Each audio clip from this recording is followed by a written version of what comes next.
do you do, ladies and gentlemen? This is Orson Welles. I'm speaking for the Mercury Theater, and what follows is supposed to advertise our first motion picture. Citizen Kane is the title, and we hope it can correctly be called a coming attraction. No 26-year-old ever moved more quickly to fulfill a promise than Orson Welles. Many make the case for Citizen Kane as the greatest American film ever made.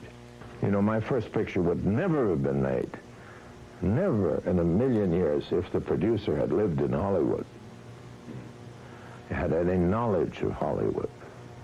It was a total accident, total piece of luck, like winning $600,000 from a quarter in a jackpot.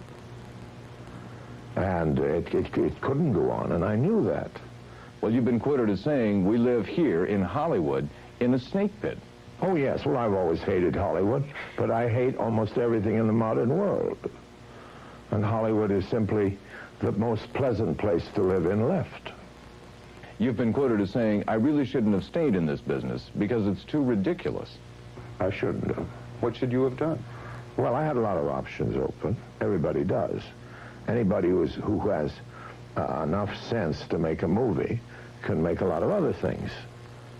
And I should have finished right away, because I saw right at the beginning that the odds, you know, it's like the 2 zeros on the wheel in Vegas. The odds are against the player here, and are by the nature of movie making. What's wrong with this place is that it's another marketplace, and the marketplace is always the enemy of the artist. As an artist, do you feel you have no place here in Hollywood?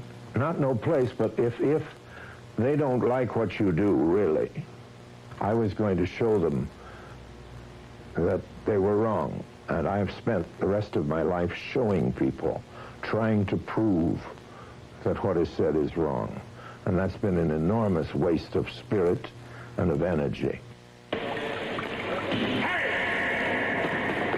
Welles pursued his dream films, or perhaps he was pursued by them, like his character Harry Lime in The Third Man.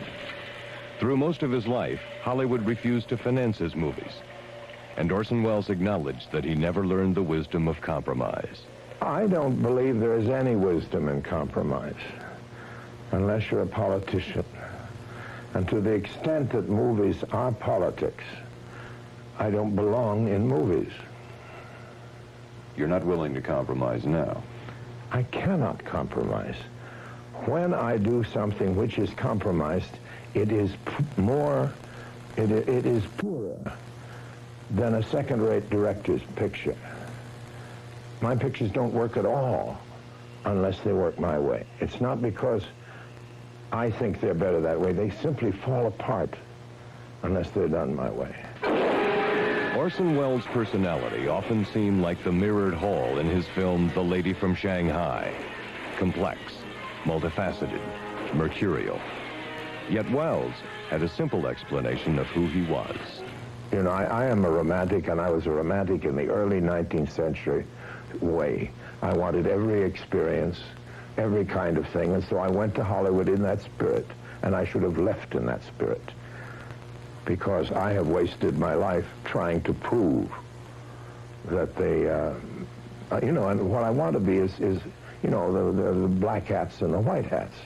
You know what I mean? And I've always wanted to be a white hat, and I'd rather be remembered as a good guy than as a difficult genius.